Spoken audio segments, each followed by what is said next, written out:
নমস্কার, শুভ সন্ধ্যা।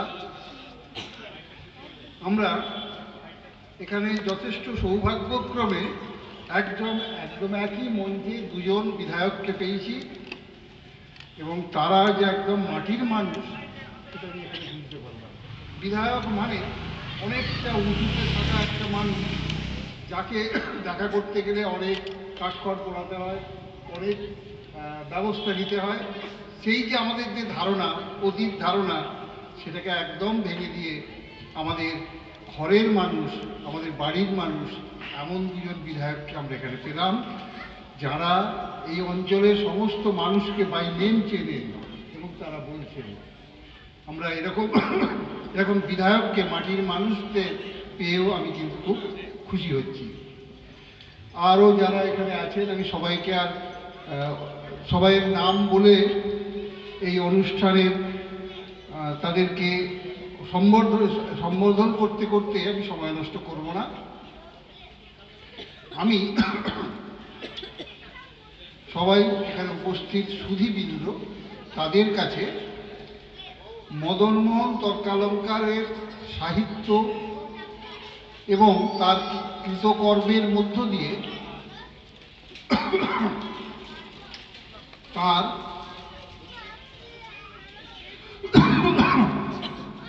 তার নারী ভাবনা সম্পর্কে আমি আলোচনা করব। আমি অ্যাকচুয়ালি মনস্তত্ত্বের ছাত্র এবং শিক্ষাবিজ্ঞানের ছাত্র, সেজন্য আমি একটু মনস্তাত্ত্বিক ব্যাখ্যা করার চেষ্টা করব। এটা তুলতে হবে।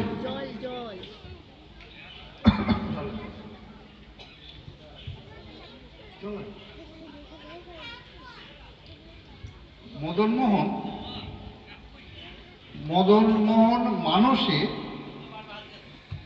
নারী ভাবনার বিবর্তন, এইটা নিয়ে আমি খুব সংক্ষেপে, অতি সংক্ষেপে দু চারটে কথা বলবো এবং মনস্তাত্ত্বিক দিক থেকে তার বিশ্লেষণ আমি করব। আমি ওনার লেখা একটি কবিতা দিয়ে আমি এখানে আলোচনা শুরু করছি। এই যে ঘোর রাতি, সঙ্গে নাই সাথী, একালো যুবতী, চলেছ কোথা, পদে প্রেম ব্রত, চেয়ে আসা পথ, মম প্রাণনাথ আছয়ে যেথা। একজন জিজ্ঞাসা করছে, এ ঘোর রাতি, সঙ্গে নাই সাথী, একালো যুবতী, চলেছ কোথা। উত্তরে বলছেন, পরে প্রেম ব্রত, চেয়ে আসা পথ, মম প্রাণনাথ আছয়ে যথা। একা তুমি যাও, ভয় নাহি পাও, প্রধ্বনি কও এ কোন রীতি। লয়ে ধনুস্বর আছে পঞ্চস্বর, আছে অগ্রসর, তবে কি ভীতি। এই যে একটা প্রেমের উপাখ্যান, একটা নারীর অভিসার যাত্রা, এটা মদনমোহন তর্কালঙ্কার কবি 17 বছর বয়সে দিচ্ছেন। এটা আমি বললাম যে ওনার রসতরঙ্গিনী কাব্যের একটা কবিতা বললাম। রসতরঙ্গিনী সংস্কৃতে খুব বিখ্যাত নাম করা কবিতার সংকলন নয়, কিছু অনামী কবির সংস্কৃত কাব্য, যে কাব্যের মধ্যে প্রেমের কথা আছে, নারী দেহের কথা আছে, নারীদের কথা আছে, এরকম একটি কাব্যের উনি অনুবাদ করেছিলেন এবং এই কাব্যটি আদিরসাত্মক। তাতে এখানে একটা আমি লেখা পড়ছি, পদগুলি নারী রূপের অনুপুঙ্খ বর্ণনাই শুধু নেই, প্রেম বিরহ লীলা, বিভিন্ন পর্যায়ে নায়ক নায়িকার ভাবনা ও আচরণের বৈচিত্র্য পদগুলির আকর্ষণ। 17 বছর বয়সে একটি মানুষ তার নবযুবাকালে, বিশেষ করে নারী পুরুষ উভয়ই বিপরীত লিঙ্গের প্রতি একটি আকর্ষণ অনুভব করে। পুরুষ অনুভব করে নারীর প্রতি এবং নারী অনুভব করে পুরুষের প্রতি। মদনমোহন 17 বছর বয়সে এটা লিখছেন এবং এটা অ্যাডোলেসেন্স পিরিয়ডে তার লেখা, সেই হিসাবে আমরা বলতে পারি যে এটা খুব স্বাভাবিক। কিন্তু তার মধ্যে একটি ব্যাপার আছে। মদনমোহনের বয়স যখন 13 বছর, তখন 10 বছর বয়সী মুক্তকেশী বা নৃত্যকারী, তার সাথে তার বিবাহ হয়। অতীব সুন্দরী একটি কন্যা, তখনও সেটা কন্যা, যুবতী হয়ে ওঠেনি, মোটে 10 বছর। তার যে সৌন্দর্যের বিকাশ ঘটতে পারে এমনটা সম্ভাবনাই ছিল, এবং পরে তিনি অতীব সুন্দরী হিসাবে, যে রূপবতী হিসাবে যে প্রকাশিত হয়েছিলেন, সেটা বুঝতে পারা যায়। তাহলে বিবাহে 4 বছর পর, 13 বছরে ওনার বিবাহ হয়েছিল, 4 বছর পর তিনি রসতরঙ্গিনী লিখছেন, এবং 4 বছরে নৃত্যকালী দেবী, তখন তার বয়স হয়েছিল 14 বছর। তাহলে 14 বছরের এক যুবতী, তার সাক্ষাৎ তিনি পেয়েছিলেন, তার দেহ তিনি সম্ভব করেছিলেন, তার দেহ তিনি লক্ষ্য করেছিলেন। এই রকম একটি জায়গাতে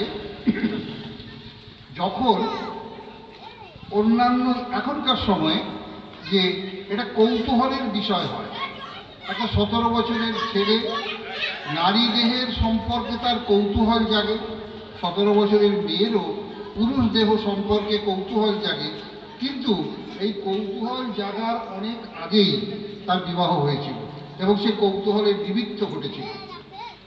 তারপর রসতরঙ্গিনী,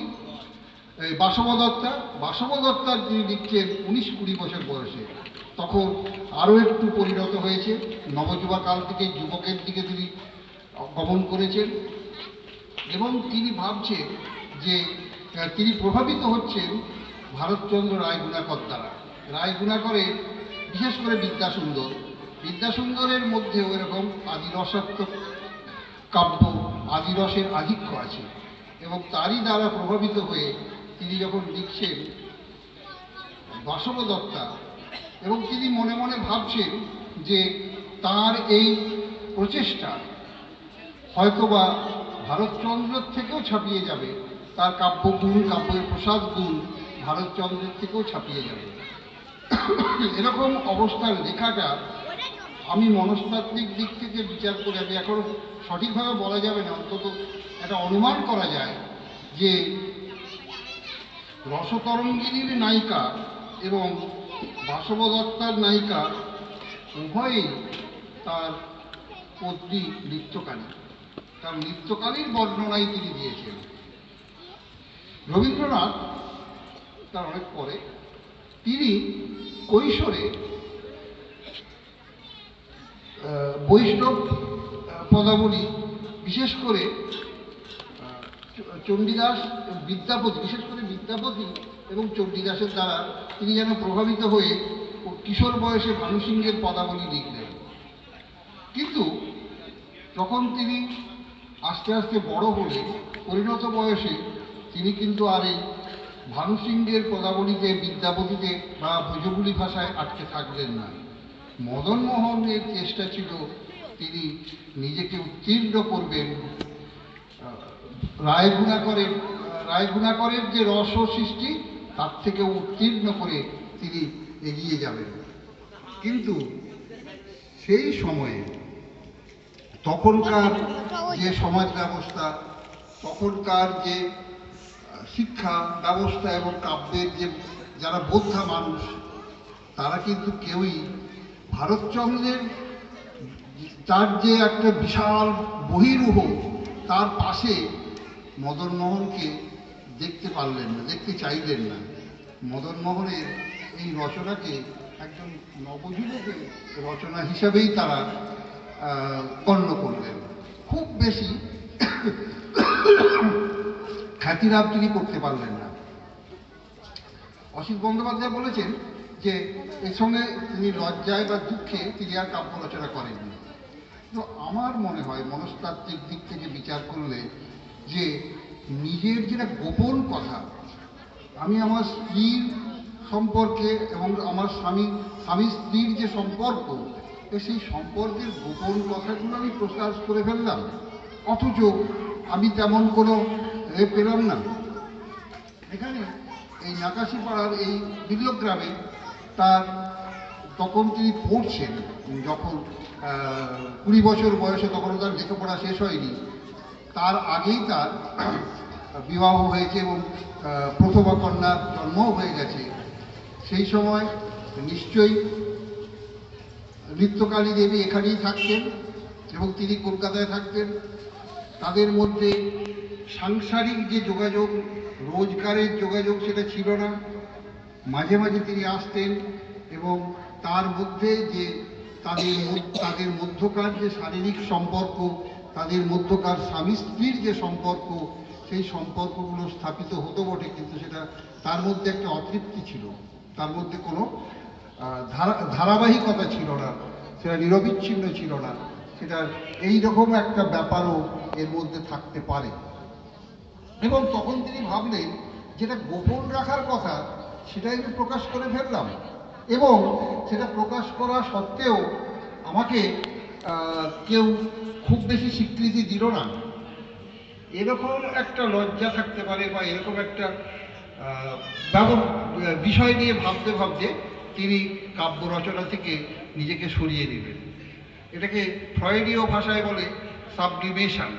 তিনি সাবলিমেট করতে আরম্ভ করলেন। ফ্রয়েড একজন মনোবিজ্ঞানী, তার কথা হচ্ছে সাবলিমেশন।